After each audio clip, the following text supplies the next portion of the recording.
आपण पाहत आहात सत्याची बाजू मांडणारं हक्काचं न्यूज चॅनल M24 तास। सुनेच्या छेडछाडीचा जाब विचारणाऱ्या वृद्धाची निर्घृण हत्या, परप्रांतीय शेतमजूर ग्रामस्थांच्या ताब्यात। सांगली जिल्ह्यातील वाळवा तालुक्यातील गोटखिंडी गावात धक्कादायक घटना घडली आहे। सुनेची छेडछाड केल्याचा जाब विचारल्याच्या रागातून 75 वर्षीय वृद्धाची लाकडी दांडक्याने मारहाण करून हत्या करण्यात आली।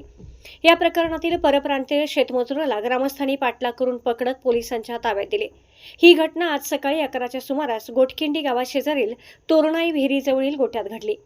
पांडुरंग गोविंद कोकाटे हे गोठ्यात असताना जनावरांना चारा टाकण्यासाठी आलेल्या त्यांच्या सुनेची संशयित परप्रांतीय शेतमजुराने छेडछाड करण्याचा प्रयत्न केला।